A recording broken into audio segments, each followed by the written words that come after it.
Здравствуйте, вы смотрите новости Осетии, в студии Лисо Хабалова, и коротко о главном к этому часу. Мы очень рады, что нам открыли подобный цех, где мы будем продолжать работать. Торжественное открытие швейной фабрики состоялось в Мизури. Уже трудоустроены 50 человек. Производство планируют расширять.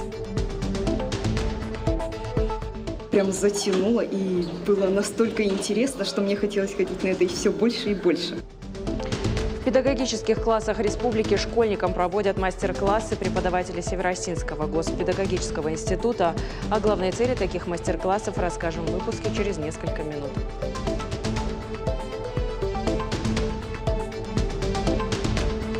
Мы приглашаем очень много педагогов СУГУ, деятелей искусства. Школа театра и кино работает в Владикавказе. Здесь обучаются желающие в возрасте от 7 до 50 лет. Некоторые из выпускников уже успели сняться в кино.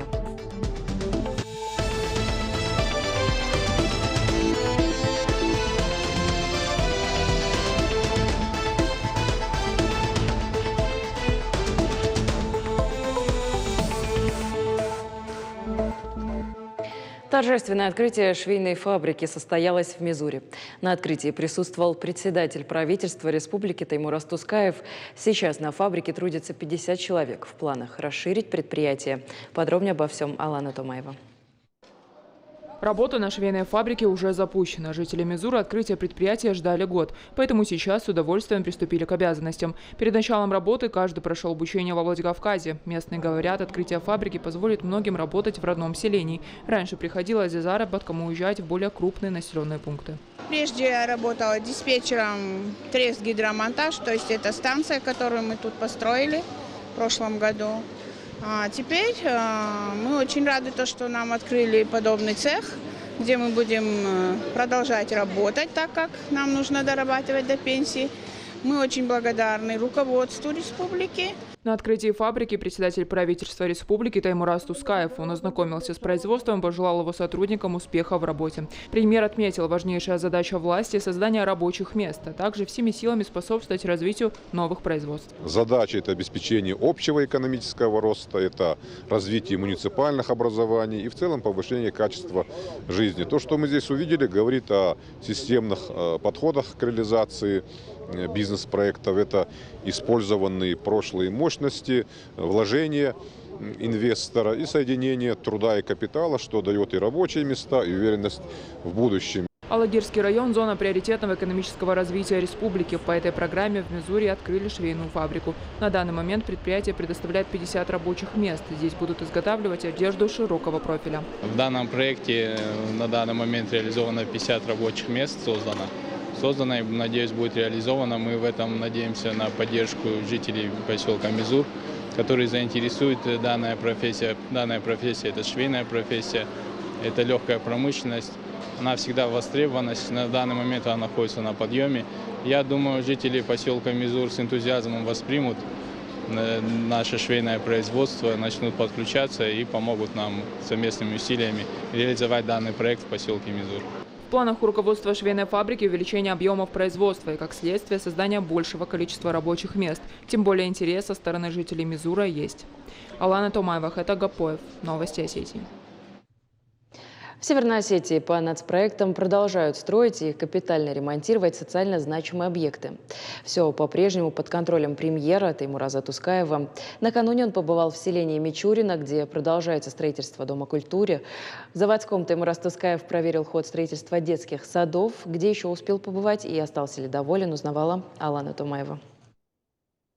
К строительству этого жилого трехподъездного дома на улице Тельмана приступили в феврале прошлого года. Квартир в нем будет 50. Сюда переселят жильцов аварийных домов. Дом сейсмоустойчивый. Работы здесь по плану должны закончить в конце текущего года, но строят с опережением. Сдавать планируют раньше на полгода. По тем темпам, которые у нас сейчас, мы завершим все строительно-монтажные работы в августе месяце. И, наверное, в сентябре осуществим уже ввод в эксплуатацию. Следующие объекты – 2 детских сада в Заводском. Каждый рассчитан на 280 мест. Работы на обоих объектах идут по графику. Сдавать планируют в декабре этого года. Первый этаж уже конструкции были заказаны. Заполнение оконных проемов. Мы уже видим монтаж. темп здесь тоже высокий. В селении Мичурина продолжается капитальный ремонт Дома культуры. Ведутся внутренние отделочные работы. Завершатся они в мае этого года. Ремонт в здании никогда не проводился с момента его возведения в 1958 году. Такие же работы ведутся в Доме культуры селения Рассвет. К ремонту здесь приступили в конце прошлого года. Сдавать объект планируют в конце весны. После Таймураз Тускаев отправился в Моздокский район. Здесь торжественно открыли новый ФАП станицы Черноярска. Необходимость в медучреждении назрела давно. Условий для оказания современной медицинской помощи жителям станицы не было. Теперь здесь есть полностью укомплектованный, отвечающий современным требованиям ФАП. Медучреждение построили в рамках регионального проекта развития первичной медико-санитарной помощи. Правительство республики уделяет особое внимание развитию Моздокского района. И в дальнейшем перед нами стоят такие же масштабные задачи. Вы знаете, что начнется работа по строительству школы в Черноярске, а затем подойдет очередь и остальным объектам. В частности, планируется разместить музей в старом здании школы. Если посмотреть историю станицы Черноярской, то она насыщена такими личностями, выдающимися, такими событиями, что просто не хватит времени все это перечислять. И очень важно, что в станице сохраняется тот же большой, уникальный человеческий потенциал.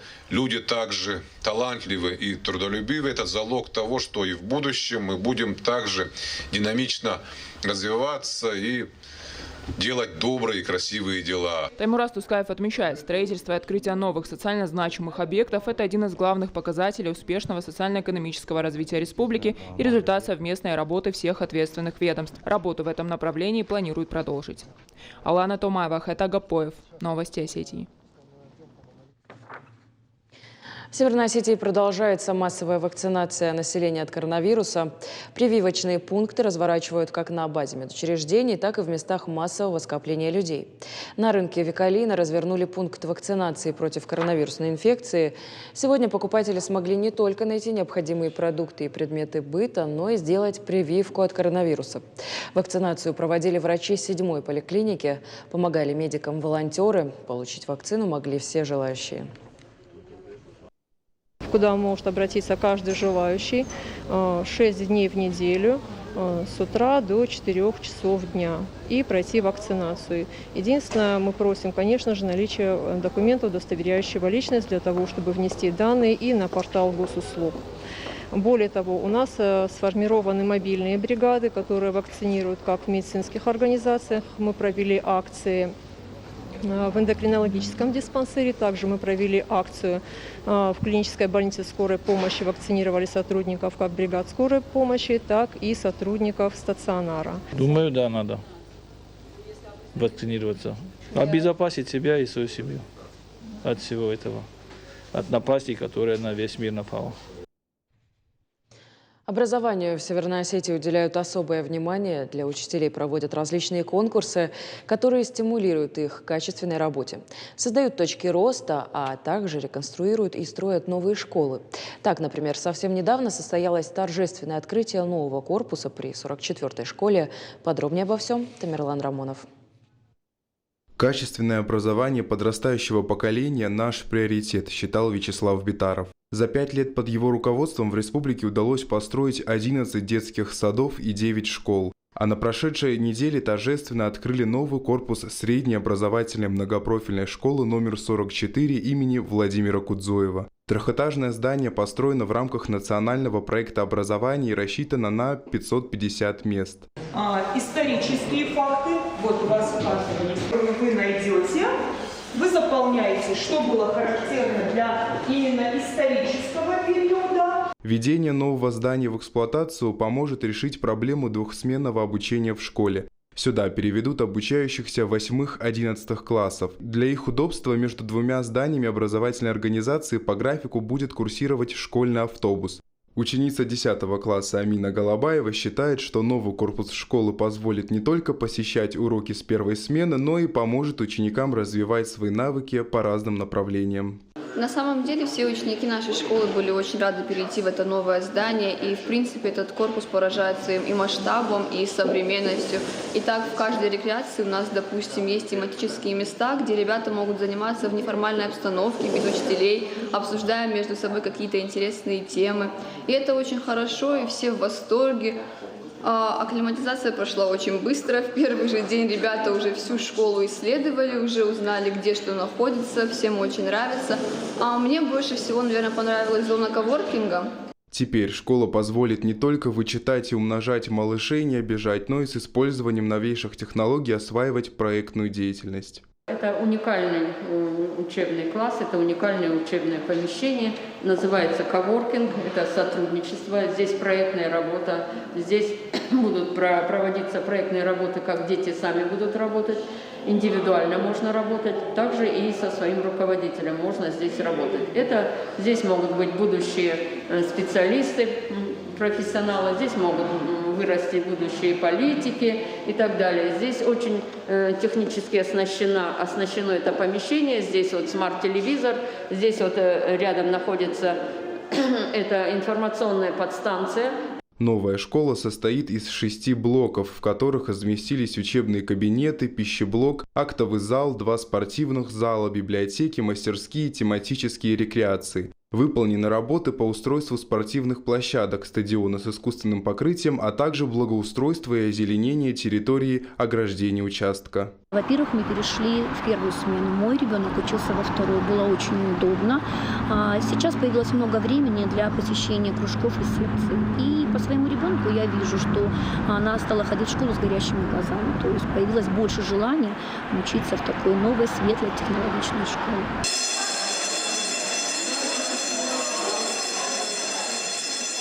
Сегодня школьный звонок для учеников школы номер 44 звучит по-особенному, ведь теперь для них созданы все условия для доступного освоения школьной программы и внедрения своего потенциала в науку или творчество. Тамерлан Рамонов, Майрбек Дидикаев, Денис Ладик. Жители Северной Осетии написали тотальный диктант. Его провели на 6 площадках Владикавказа и Моздокского района. Свои знания проверили порядка 300 человек. Текст, который традиционно пишется специально для тотального диктанта, читали преподаватели СОГУ. Главная цель – популяризация русского языка, привлечение к вопросам грамотности. Проверить свои знания можно было в формате «Пишем дома» под диктовку ведущего на сайте тотального диктанта. В Северной Осетии тотальный диктант проводят уже в 9-й раз. Приходят с семьями, со своими детьми, внуками. И самый старший возраст был зарегистрирован, по-моему, 87 лет. Вот. То есть как бы широкая география. Это авторский текст, это не оценка грамотности с точки зрения прям вот такой школьной оценки. Это просто знакомство, с одной стороны, знакомство с современной литературой, с другой стороны, все-таки некое такое свое отношение к русскому языку, к любви, к современной литературе. Могу сказать, что всегда есть отличники. Ну вот на протяжении 7 акций из 10 у нас есть отличники. В педагогических классах республики школьникам проводят мастер-классы преподаватели Северо-Осетинского государственного педагогического института. На базе СОГПИ преподаватели прошли обучение, курсы повышения квалификации и теперь работают по специальной программе. Работа в рамках проекта «Подготовка кадров для системы образования» проходит уже 3-й год подряд. Занятия проходят в игровой форме, с использованием интерактивных технологий, с использованием каких-то активных методов обучения. Ну и вы, как видите, детям очень интересно. Учащимся педагогических классов может стать каждый с 8 по 11 класс. Главной целью таких мастер-классов является привлечение детей к педагогической деятельности. Благодаря этому каждый год растет число поступающих на педагогические специальности. Меня учитель сам вписал, но потом я сама очень даже сильно увлеклась. Мне это все прям затянуло, и было настолько интересно, что мне хотелось ходить на это и все больше и больше. Бывает очень интересно общаться с людьми, тем более они старше нас, 10-11 классы. Бывает интересно узнать их мышление, как они воспринимают данную информацию, что они имеют в виду по этому поводу, кем они хотят стать в будущем, так сказать, учиться у взрослых. Человек, с которого фактически началось информационное вещание в Северной Осетии. Со дня смерти известного журналиста Олега Дойва прошло уже 7 лет. Но люди, работавшие с ним, до сих пор помнят его как профессионала и хорошего человека с большой буквы. Олег Рамазанович был одним из основателей информационной программы «Иристон сегодня». О качествах, которыми он обладал, можно рассказывать долго. Своим трудолюбием и любовью к профессии Олег Дойв заряжал всех окружающих. Подробнее обо всем Галина Григорян. Спокойный и собранный, казалось, что у него всегда был план действий даже в самых экстренных ситуациях. Так говорят об Олеге Дойве коллеги по телевизионному цеху. А таких моментов в его карьере было немало. 91 год, конфликт с Грузией, 92-й события в пригородном районе, в начале 90-х и события в Южной Осетии. Кто отправится под пули на передовую, даже не было сомнений, и отговаривать было бесполезно. Именно благодаря работе информационной службы тех лет мир узнал о трагедии народа Южной Осетии. Олег очень трепетно относился к своей профессии, очень трепетно. Это можно было наблюдать, когда вот в Южной Осетии стали разворачиваться эти события, то одним из первых, кто отсюда рванул в прямом смысле слова туда, это был Олег Дойв. И оттуда они выбирались буквально по пояс в снегу. Как раз по Зарской дороге, вот это первая волна беженцев. Я наблюдал его, наблюдал за ним, точнее, когда уже вот эта Зарская трагедия случилась. Тогда мы с ним летели в одном вертолете на похороны эти. У него в глазах было, ну вот что-то невообразимое, потому что он настолько эту трагедию через себя пропускал, что это... С поиска и создания новых форматов началась новостная служба в Северной Осетии. Олег Рамазанович выступил автором и идейным вдохновителем множества программ, среди которых «Иристон сегодня», «Панорама», «Осетия спортивная» и «Пятница». Он воспитывал молодое поколение журналистов, передавал опыт и необходимые журналистские истины. Олег Дойв был и останется навсегда для многих, прежде всего учителем. Важно, что его человеческие качества были равноценны его таланту. В его кабинет невозможно было зайти для приватной беседы, потому что там все время был народ. Это было вот броуновское движение. Молодые журналисты, студенты, они ходили за ним, как за мамой. Они с обожанием на него смотрели, это вообще была картина. Он их так опекал, он их так любил, и было такое ощущение, как будто бы за каждым, даже вот не профессиональным, а вот его какими-то вот их бытовыми какими-то проблемами, он следил вот на самом деле как родной отец, как родная мама, как мы говорили. В мирное время Олег Дойв вспоминал о своем большом увлечении спортом, играл в футбол и мастерски о нем рассказывал с телеэкранов. А сидевший на трибуне главный тренер сборной Грузии Владимир Гуцаев, очевидно, убедился, что этот форвард... Он работал заместителем председателя гостелерадиокомпании «Алания» и всегда был больше, чем просто руководителем, вспоминают коллеги, построил и крепкую семью. У него была прекрасная семья. Его супруга Римочка Дзабаева, мы ее даже Римой не называли, Римочкой. Человек необыкновенного мужества, потому что когда он заболел, мы в полной мере ощутили вот то, как она его любит, то, как она трепетно к нему относится. Вы же сами понимаете, что означает вот больной человек. Эти перелеты в Москву, эти химиотерапии, эти лекарства, эти врачи. Когда-то ему нельзя летать самолетом, а можно только на поезде. Это человек очень мужественный. Олег Рамазанович ушел из жизни на 63-м году жизни. Он был целой эпохой в осетинской журналистике. Всегда старался помочь словом и делом близким героям сюжетов, юным коллегам. Казалось, его терпение и внимание бесконечно, как и память о нем. Галина Григорян, Игорь Войцеховский. Новости Осетии. Зарина Бадоева и Арнелла Персаева делают первые шаги на пути к выздоровлению. Об этом сообщили родители девочек на странице в Инстаграм. Мама Зарины Бадоевой отметила, что дочь стала сильнее и крепче. Сначала у Зарины поднялась правая нога, а с недавних пор еще и левая. Она умеет переворачиваться на бок, руки стали намного сильнее. Она играет разными игрушками, нажимает на кнопки, складывает пирамидки. Кроме того, Зарина хорошо держит голову вертикально, у нее заметно окрепли плечи плечи и шея. А семья Персаевых в Москве на примерке ортезов для ходьбы. Эти аппараты помогут Арнеле распределить равномерно нагрузку на тазобедренные суставы, параллельно ставить стопу и делать правильные шаги. Родители девочки добавили, что уже есть первые успехи. Арнелла научилась правильно стоять. С любовью к творчеству. Уже несколько лет в Владикавказе работает школа театра и кино. Там обучают по программе Щукинского института, но в сокращенной форме. С профессиональными педагогами, занятиями и итоговыми спектаклями. Отбор может пройти любой желающий, но есть небольшие возрастные ограничения. Некоторые из ребят, которые обучаются в школе театра и кино, уже успели сняться в короткометражных кинолентах. Сейчас в планах снять собственное кино. Подробнее обо всем Георгий Запаров.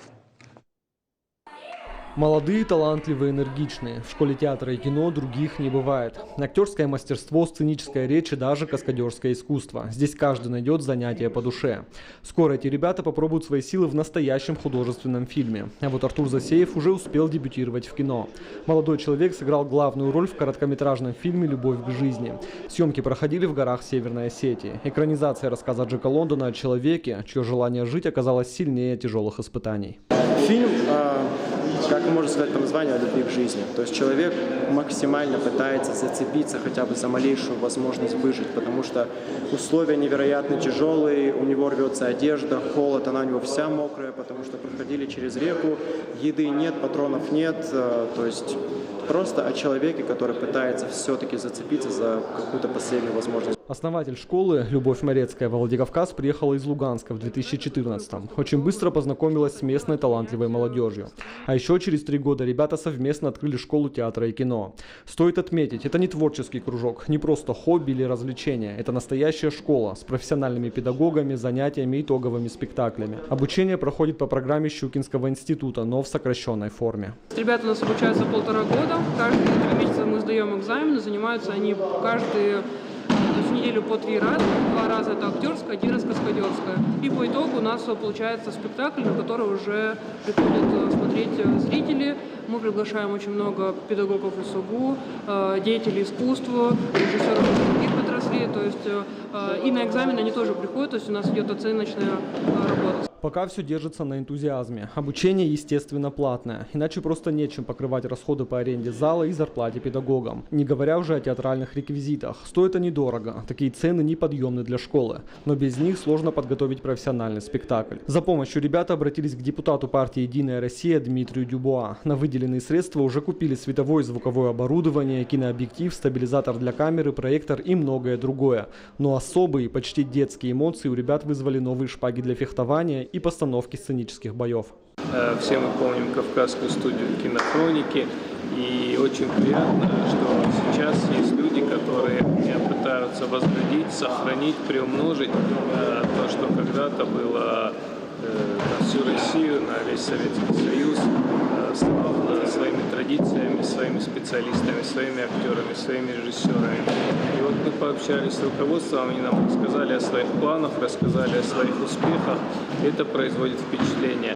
Поступить в школу театра и кино может любой желающий. Нужно просто позвонить и записаться на пробное занятие. Педагоги оценят уровень подготовки и направят либо на первый курс к новичкам, либо уже в более подготовленную группу.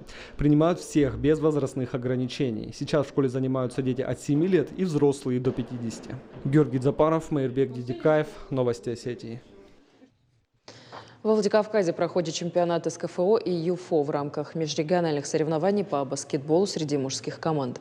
Северную Осетию представляют баскетболисты из команды «Алания». Это студенты СОГУ и выпускники спортивных школ республики. Соперниками стали команды соседних регионов – Донские «Соколы», Новочеркасска, Ессентуки и «Спарта» Кубанского государственного технического университета. Игры проходят во Дворце спорта СОГУ при поддержке Министерства физической культуры и спорта республики. Команда победителей получит право на участие в чемпионате России среди мужских команд Суперлиги, 2-й дивизион следующего сезона. Данный тур является заключительным, по итогам которого будет сформирован финал 8 команд, куда будут сильнейшие команды и разыграют между собой первое место в Южном федеральном округе, Северо-Кавказском федеральном округе. Победитель поедет на финал региональных округов России. Вы смотрели новости Осетии. Спасибо за внимание и до встречи в эфире.